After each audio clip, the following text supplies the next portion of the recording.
I suppose this is your first CS course, at least most of you. And I'm going to introduce the course generally. This is a story. Somebody said the world is not made up of atoms, it's made up of stories. And well, atoms have their story as well. But I want to tell you the story of philosophy, or a major tradition in philosophy. And philosophy, Plato tells us, starts in wonder. Now, my daughter is a wanderer by profession. She's like 6, and she keeps asking these questions. She settles some of them. I feel she's done with the part which has to do with God and theology, so we know what needs to be known. We know the color of God. Can you make a guess? Anybody? What's the color of God? Come on. Say again. White. Don't be ridiculous. It's green, of course it's green. And she knows now that before she was born, she was with God, which doesn't exactly make her a god, but somehow godlike, which is very interesting for our purposes. She also asks questions that philosophers might call epistemological, like about knowledge. Does a little child know that it's a little child? But her main concern is metaphysical questions, questions about reality. So are ogres real? Do they exist? Is Shrek real? Is Shrek real the way donkeys are real? Or do we have speaking donkeys? When it comes to the Jungle Book, it's easy to sort out, like animals that speak are not real and those who do not are real. But it can get complicated. For example, in SpongeBob, the movie, Burger Beard, the pirate, here can be, Antonio Banderas, by the way, can be thrown through a cannon and then fall down just as fine. So how do we delineate the question of reality? It's more complicated than that. Obviously, SpongeBob is real. He's there, he makes us laugh. But the question is whether we can reduce this reality to something which is more basic. What is really real in this case? The bits and pixels, the original etchings on paper, the stuff in the imagination of the guy who first came up with the idea. You see? And the imagination is a tough part. So if we ask whether the imagination is real or not, because some people would want us to think or defend the case that only neurons or synapses are real. Some others would go deeper and say only atoms and molecules are real. So the question of reality is whether there is something which underlines the reality the way we know it. Okay, this is a basic issue we're going to be discussing. What is real? But there is another question the authors you'll be reading are concerned with, and this is the question of the kind of life we should live. Okay? In some cases, this is quite obvious. So, you know the guy, Scrat. For Scrat, what he wants in life is the acorn, not Scratty. Okay? And it's fixed in. So this is a man, or whatever he is, of a singular purpose. The rest of us have to figure out what it is that we want in life for ourselves. Actually, since most of us are lazy, somebody else figures it out for us. I want to say that the two questions are not really separate. The question of what is real and the question of the kind of life we should be living. For Plato, for example, these two are quite intertwined. For Plato, reality is, there are two worlds, to put it in simple terms. There is the world of appearances that we live in, the world of senses, the world we're familiar with, the world of continuous flux and change. But there is something beyond it which gives it its reality. The world that we live in has a borrowed or surrogate reality. And it borrows its reality from what he calls the world of forms or ideas. And whereas this world is changing in continuous flux, imperfect, the other world, the world of forms, is eternal, is immutable, it does not change. And when you get to know this other world, what is really real, then you have achieved your purpose in life. So our aim is to get there, and once we get there, through subjecting our life to examination. Once we get there, we become godlike. So if we don't do that, we fall short of what we are intended to achieve. The unexamined life is not worth living. You might disagree, of course. But for Plato, the unexamined life, which makes you at the end of the day, or ultimately godlike, this is a process of theosis, or deification, becoming God. This is connected to coming to know reality. So knowledge makes you godlike. See?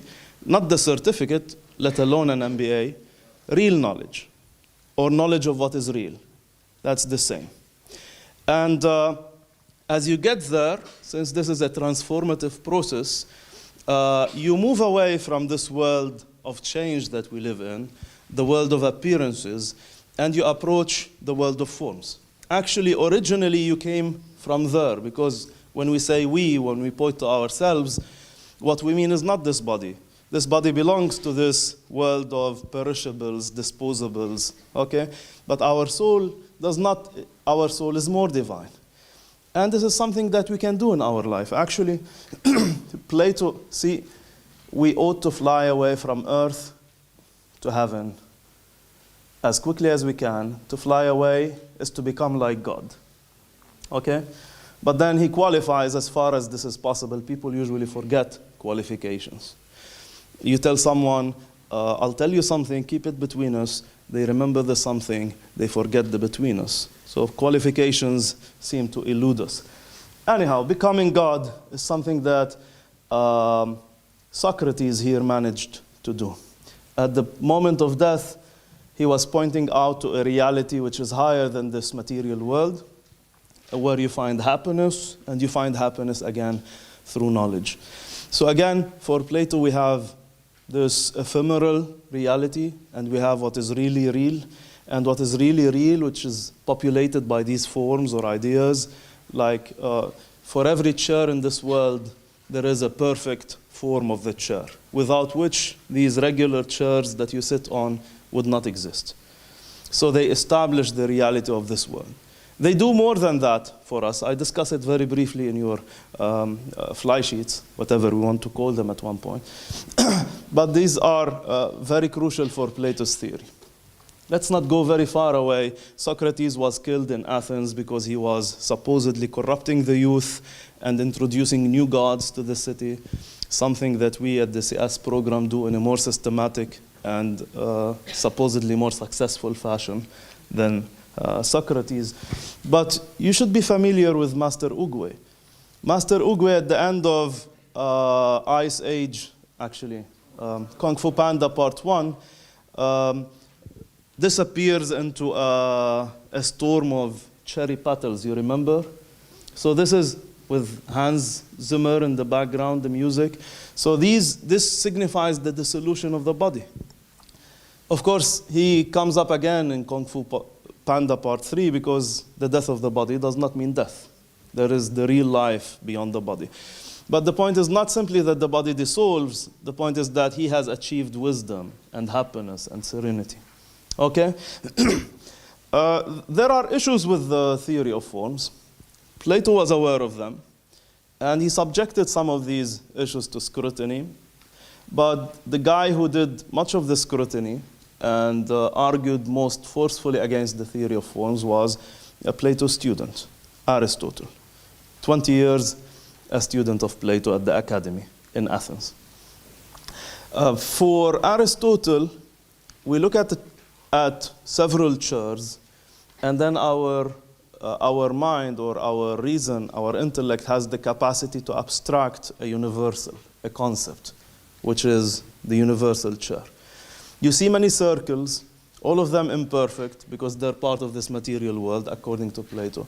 But our mind can draw a perfect circle, which can never be made to materialize. See?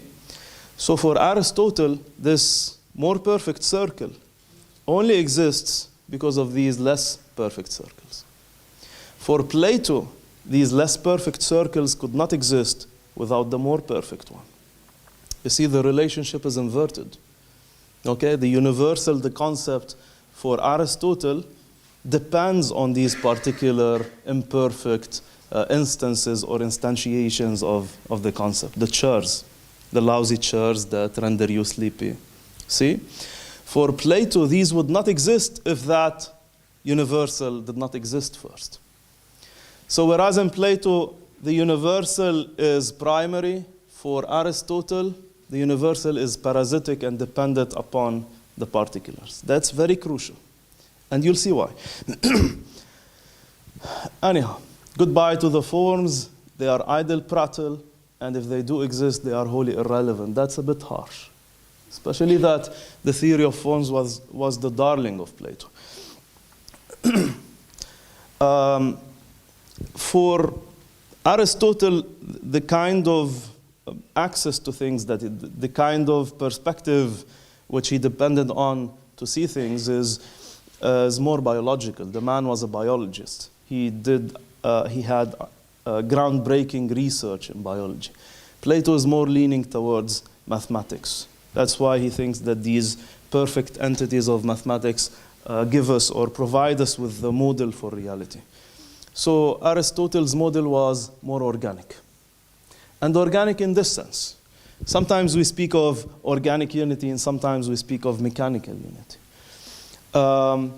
The spoon is related to the cup in a mechanical relationship. But the inside of the cup and the outside of the cup are organically related.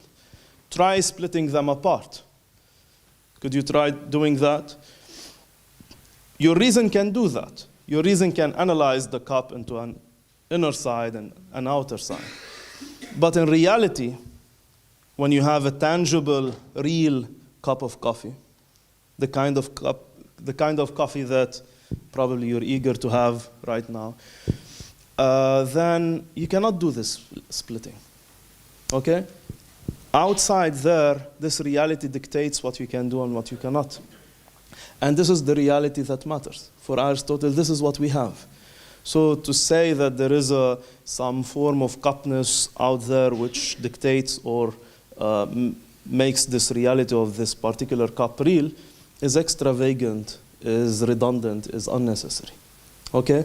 That's one crucial thing. Aristotle then gives us his famous theory of categories. Probably you'll discuss it in detail in class, where he says, we say that the cupness of the cup, so to speak, is its substance. There are other things that the cup has. The cup is white, it could have been blue, it could have been further away from the spoon, it could have been upside down. It could have been stuff are its accidents. Its color, its quality, its size. And if you take these away, the cup is still there. If you take the color white and give it blue, that's the same. But what you cannot take away is its substance. So we have one substance or essence, and we have 9 accidents. And these are the 10 categories. These accidents for Plato and Aristotle are what I've been calling universals. For Plato, there is some whiteness in the world of forms, which dictates the whiteness of the cup. Okay? And so on and so forth. For Aristotle, again, these exist there in this complex material particular thing. It is primary. There's nothing beyond it. I want to move on. I had in mind discussing something which has to do with Aristotle's logical system, and mainly the syllogistic.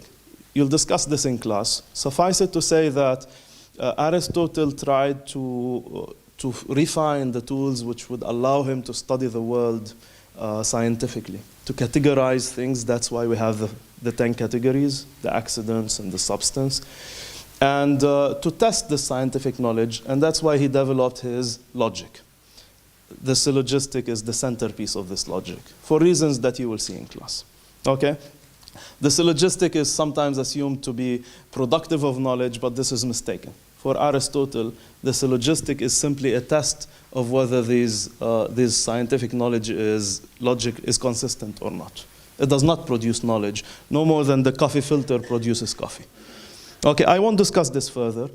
I want to look at the cup again and see what is needed in order to furnish a scientific explanation of the cup. The categories are handy, they're useful. Okay? We need to know that it has these qualities, this weight, this size, etc. But we also, for a proper scientific explanation, we need to, argues Aristotle, to look at the causes. And for Aristotle, there are 4 causes. If you look at this cup, it is made up of something, say clay or whatever. But clay on its own is not a cup of coffee. It needs to have a certain form. And there are limitations here. If the cup were flat, it's not a cup. Okay? So it has a certain form. It's not exactly its shape, but it's very much related to its shape. The way the key, the teeth of the key dictate its function, whether it's functional or not. Okay, but the form of the key is not simply its shape, and the form of the cup is not simply its shape. It's its essence. It is what makes it a cup rather than a spoon. So we need the form and we need the matter. Clay, to make it out, to make a cup of coffee out of clay, a cup out of clay, but we also need the form. We also need the potter. Otherwise, who's going to transform the clay into a cup? See? So matter, form, and the agent. The agent. But we also need some kind of plan in the mind of the potter. Some kind of blueprint, some kind of design. And this is the form, actually. But this form is related to the 4th cause, which is the end towards which we're going to use the cup. We can use it for many purposes, right? We can throw it at each other. But ideally, you could store stuff in it. Ideally, you use it to drink coffee. So when the potter sets about to build something, to build this peculiar cup, he has this end in mind, or she has this end in mind. So for Aristotle to know something properly, we need these 4 causes. They are sufficient and necessary. The agent, the end, the purpose, the matter, and the form. But there is something about the matter and the form, because in time, Aristotle will make them more complex. He says, if this clay is the matter for the form, for the cup, then this clay has a potential to become a cup. So he starts understanding matter in terms of potentiality. And he starts understanding the form in terms of actuality. Only when this matter acquires this specific form does it become a cup of coffee, a cup actually. So matter is understood as potentiality, so, like when an acorn can become an oak tree. And when it has become the oak tree, it has acquired the form of oakness, which means its form gives it actuality. So Aristotle says, for instance, all humans by nature desire to know. An indication of this is etc. We all have the potential to know. But many of us run away from knowledge, right? We'd rather get beaten rather than sit down and read or get to know. But at least we have this potential within us to become philosophers, Aristotle would say. This potential might not be actualized. You might be hit by a bus, okay? Or you might buy an iPhone, okay? You stop reading, stuff like that. So for this potential to become actual, it's a different story. But you can still see the difference between potentiality and actuality. This is very, very crucial for a serious debate between Plato and Aristotle, or Platonists and Aristotelians. Because Aristotle thought that the body is the matter and the soul is the form. Whereas in Plato, the body is something which can survive without the soul. The body actually is the prison of the soul. And only when, with Uguay, only when you dissolve the body, when you break down this prison, can you really become yourself or fulfill your potential. For Aristotle, the body cannot exist without the soul. This has implications. This cup of coffee cannot exist without its form. If you break it down, it loses its form, but it's no longer a cup. If the implication is this, if the body dies, the soul is no more. Whereas for Plato, if the body dies, the soul is thriving, is liberated. You see the difference? It's crucial for our purposes because we're studying religious philosophers, or we're looking at religious philosophers in religious traditions. In these religious traditions, you don't want the soul to die when the body dies. So you will be siding with Plato. You will not be siding with Aristotle. For Aristotle, this kind of unity between the soul and the body is organic. It cannot be severed. You can analyze it, set the two apart in your mind, but you cannot set the two apart in reality. That's why when later philosophers wanted to appropriate or incorporate Aristotle, this meant that they will have to deal with this problem. And they do deal with this problem. Anyhow, Aristotle had to leave Athens when Plato died. Speusippus, a relative of Plato, became the head of the academy. And these guys here, very brilliant 20th century philosophers, logicians, Elizabeth Anscombe and Peter Geach, husband and wife, Catholics, probably among the top 20th century philosophers, suggest that Aristotle, because of his Macedonian background, couldn't really swallow the open homosexuality of the Athenians, and as such couldn't manage to go up in their hierarchy of power. Anyhow, Aristotle leaves, but then he comes back, and he comes back with a vengeance. He comes back, you know the guy? Alexander the Great. So Aristotle was his tutor for some time. And Alexander manages to achieve what the Athenians or all the Greeks failed to achieve, to bring unity to Greece. He actually does not only consolidate the unity of Greece, he brings much of the ancient world into unity. This is the Hellenistic world of Alexander the Great. He died, and he died in Iraq, somewhere here, Mesopotamia, but he went all the way to India. And as he went there, he brought with him the kind of culture or education that you find in Athens, but the world was not a void, okay? When he came to Egypt, he had to go all the way, out of his way, to the Amun oracle in Libya to pay tribute to the Egyptian guys. The Egyptian civilization had by then a couple of millennia to boast of. And, the state-of-the-art learning, you would go to Egypt at the time. Likewise in India and Mesopotamia and elsewhere. But this mixture of all of this stuff gives us the Hellenistic culture. In a later lecture by Professor Gubara, you will see that Arabia is not severed from these developments. Okay? When Alexander died, Aristotle had to leave Athens again, having established his own school there. He's supposed to have said that Athens is not to be allowed to sin against philosophy twice, because Athens has already killed Socrates. Anyhow, let me go back. Alexandria here becomes a very important center of learning, and the heirs to Alexander, the Ptolemaics, who adopt Egyptian religion, make sure that this becomes a very major center of learning. And in the 2nd century, 70 scholars come together to translate the Old Testament into Greek, from Hebrew to Greek, the sacred book for the Jews and later for the Christians. And that's why, because of the 70 scholars, we call this translation the Septuagint. So, 2 centuries later, so 2nd century, we have the translation of the Old Testament, rendering into Greek this kind of Hebrew culture and thinking, okay, Judaic culture and thinking, and also adding, since it's done in Egypt, bringing together an Egyptian element, Egyptian myth, very, very influential at the time. 2 centuries later, we have Philo the Jew, who's a contemporary of Jesus.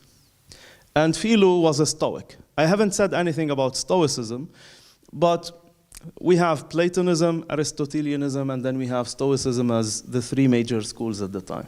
Stoicism is interesting. One central idea in Stoicism is divine providence, is that there is some kind of divine reason which organizes the world. Nothing happens haphazardly. And being a Stoic and a Jew, Philo thought of Moses, the prophet of the Jews, as someone like Socrates, as a Greek-style philosopher. And he called this logos, or the reason which organizes the world, he called it God-begotten Son, or only begotten Son. That's why this kind of language was later taken by Christian thinkers. And Jesus himself is called the Logos. Of course, this doesn't mean that Christianity is a borrowing of different religions or bringing together of different elements that are not native.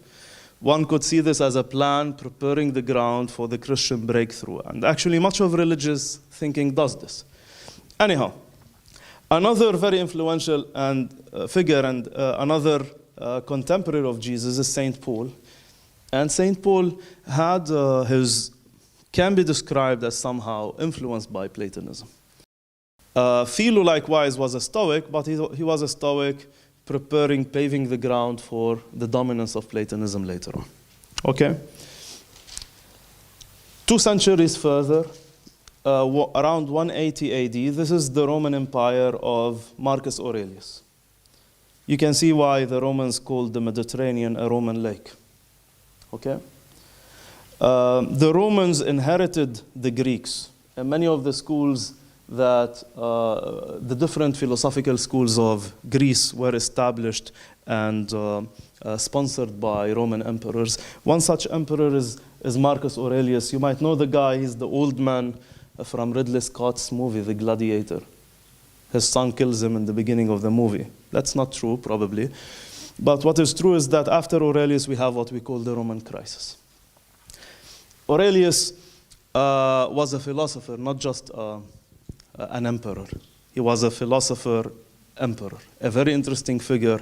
Many people still read his meditations. I suggest that you read it. He reigned for something like 20 years. And in 176 AD, 4 years before he died, he went to Athens. And in Athens, he sponsored the 4 major schools of philosophy: Aristotelianism, Platonism, Stoicism, and Epicureanism. Okay? There are other schools that he didn't sponsor for reasons of his own. But sponsoring these schools has certain significations. These schools were separate, were like different cults. You dress in a certain way if you're a Platonist, in a different way if you're a Stoic. There are major commitments. It's not like you're majoring in modern studies or in postmodern studies. They are separate, and the separation is real.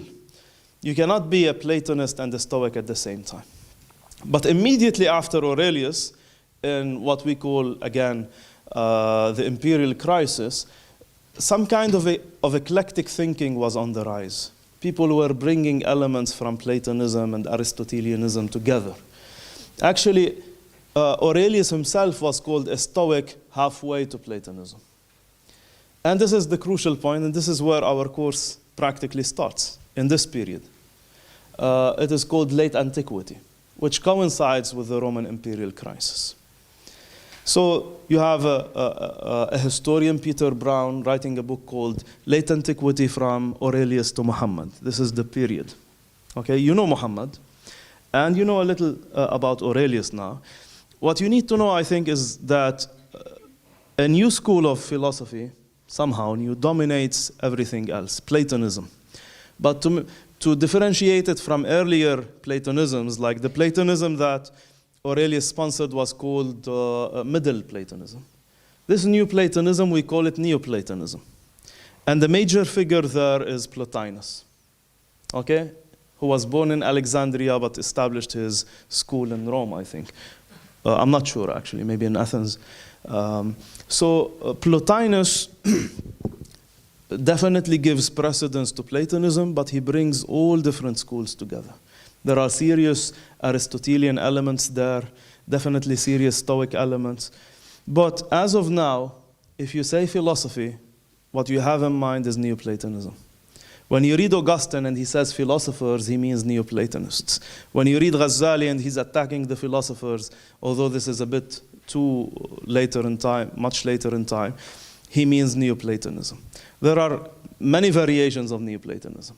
There is atheistic Neoplatonism, and there is Christian Neoplatonism, and Jewish and Muslim Neoplatonism. Okay, and there are local variations. But we have an umbrella for which we have under this umbrella all the different kinds of philosophical thinking at the time.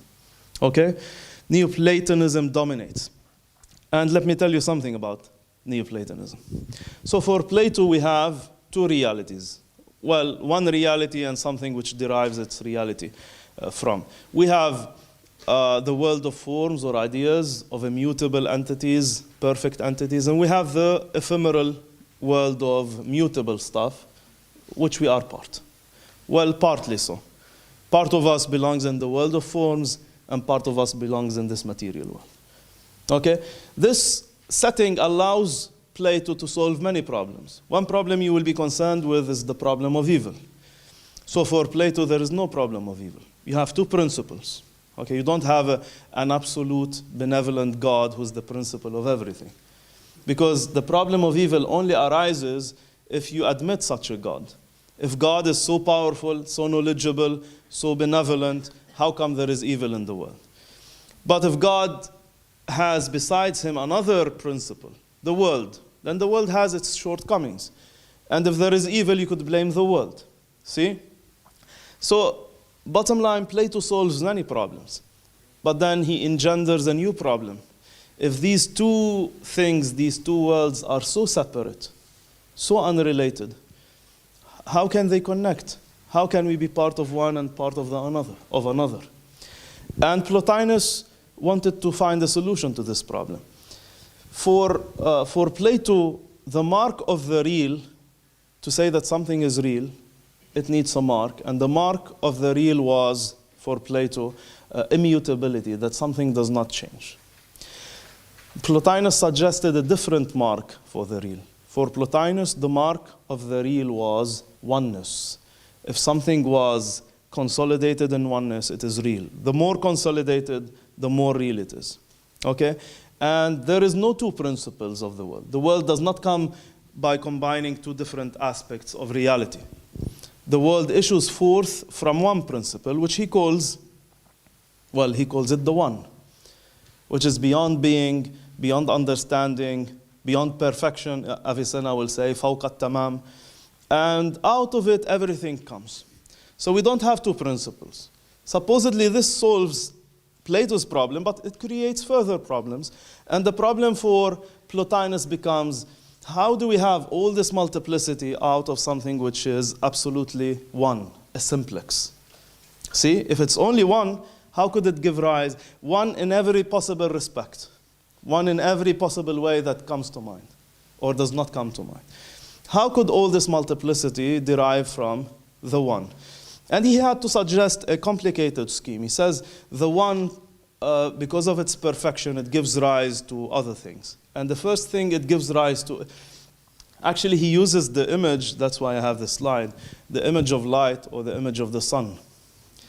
In one sense, the sun is separate from the rays. We have the rays and we have the sun. And we have darkness and shadows. Okay? But in another respect, the rays cannot be separate from the sun. The rays of the sun are the sun itself.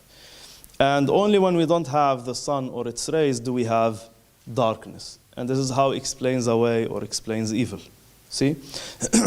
The problem for him is to tell us that all this diversity in the world can be derived from one source. And this scheme is similar to the further away from the sun, the more complication and the more diversity you have. The first thing that issues forth or emanates from the sun, that's why you call it emanation, is what he calls the intellect. And the intellect is perfect in many respects, but it is not a simplex the way the one is, because it did not create itself. It did not bring about itself. Create is a problematic term. Okay? And then the intellect gives rise to the soul. You'll discuss the procedure in class, hopefully. And then the soul gives rise to the material world. Every step of emanation, further multiplicity is introduced. Okay? This is a very neat scheme, and later Neoplatonists will introduce further steps into it So we have many, many things emanating. Nowadays, we look at it somehow suspiciously, but it had its appeal at the time. Actually, it was quite overwhelming. Anyhow. So Plotinus thought of himself as a Platonist. Okay? That's why he called his school Platonism. But in time, Aristotle became, and nevertheless, it is Platonism, but unlike Middle Platonism, it is receptive of other schools of thought. As I said, it incorporates elements of Aristotelianism and elements of Stoicism within it. What I want to say is that this Aristotelian element in Neoplatonism becomes more prominent in time. Neoplatonism will survive as a dominant philosophical school for more than 1,000 years. And by the time Neoplatonism reaches the Arabs, 10th century, 9th century, 11th century, this means that Aristotle will become what the Arab calls al-Muallim al-Awwal, the first philosopher. It's no longer Platonism, actually. It's Neoplatonism, definitely. You see the elements there. But the central figure is Aristotle. Why? One reason is that Porphyry, this guy, the student of Plotinus, introduced into the curriculum of Neoplatonism Aristotle's logic. So students at Plotinus' school were supposed to study Aristotelian logic. And Porphyry had to do something about this major schism, major disagreement between Platonists and Aristotelians. The question of the categories. For Plato, the forms are primary, and because of them, everything else exists. For Aristotle, these particular things of the world are primary, and because of them, we have these universals or forms. See? So Porphyry had to come up with something, and he suggested that we are talking about two different things here.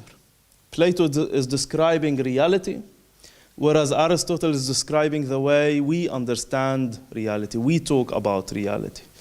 So he makes a distinction between the order of reality and the order of description. Okay? And this makes Aristotelians and Platonists less tense when they sit together. In time, more Aristotle is incorporated, and Neoplatonism becomes more Aristotelian. Nevertheless, the Aristotle that you study in the Arabic tradition or the Muslim tradition is a thoroughly Platonized Aristotle. Porphyry from the 3rd and 4th century is sitting here with Ibn Rushd, 12th century. And Ibn Rushd is a strict Aristotelian. He was familiar with Neoplatonism. He was responding to Al-Ghazali, who was attacking Neoplatonism. But later on, he will be called by the Europeans the interpreter. That is the interpreter of Aristotle, who they will describe as the philosopher. Okay? You see the connections? Anyhow, let's move on. Back to the 3rd, 4th century, after Plotinus, when Christianity became more dominant, there was a prominent Platonic school in Alexandria. The head of the school was Hypatia. Has anybody seen the film Agora? Okay, if you've seen it, well, she's a mathematician, astronomer, philosopher, and she was killed by angry Christians at the time. The assumption was that Christianity is not reconcilable with philosophy. But at the same time, actually, less than a century later, in nearby Algeria, we had Augustine, who was thoroughly defending the thesis that philosophy and Christianity can mutually benefit each other. Okay? So we have different points of views, and I could say that safely that the point of view of Augustine prevailed historically. There are issues with Augustine, a very interesting figure, very brilliant, you'll study in class. But we see a new tradition forming. Instead of all this Greek learning that characterized the period which we call classical antiquity, in late antiquity, very few people speak Greek. Actually, Augustine himself might not have known Greek. If he had known it, he doesn't really use it. And he had to rely on translations. One of his friends delivered a very prominent Latin translation of the Holy Book. which we call the Vulgate. So we have, and by the time that Augustine died, the Roman Empire was mostly collapsed. Okay? So the Roman Empire is almost gone, but we inherit from the Roman empires two things. The church, which inherits the institutions of Rome, which allows for a certain continuity with classical antiquity, and Latin. Latin. So although not everyone is speaking Greek at the time, we have an exception. We have this guy, Boethius, in the 5th century, who translates some of Aristotle's and Plato's work. He had in mind translating the rest of it, but he had a rope tightened around his head until his eyes bulged. He was put in jail and murdered at a young age, 44. There was an impression overall that this Western world was somehow severed from the classical world of antiquity. This classical world could speak to it, but it could speak to it indirectly because of Latin, because of the church institutions. But there was a sense which is similar to the sense of this guy, Buck, here. I like this part of the movie where these guys are saying, what's that sound? And he says, it's the wind, it's speaking to us. And then they say, what is it saying? And he says, I don't know, I don't speak wind. So the Christian Western world had this sense. And immediately it went into several centuries of what we call the Dark Ages. On the other side, we had the Arabs or the Muslims who were flourishing, establishing different schools. And here we have Aristotle carrying the astrolabe, the scientist. He's, again, a Platonized Aristotle. He didn't die at 88. He died at 61 or something like that. But the Arabs translated from Syriac and from Greek many of the works of Plato and Aristotle until the until the Westerners were capable again of handling this material. This is not to say that there were no contention over the study of Greek thinking in the Arab world. We have Ibn Taymiyyah here saying that if you study Aristotle's logic, you're being heretic. And there are more negative attitudes. I would mention some examples, but people used obscene language at the time. Al-Ghazali, who you will be reading, makes the study of logic legitimate, but this doesn't mean that he makes the rest of Greek learning legitimate. But I don't want to get ahead of myself. You deal with this material in class. Thank you.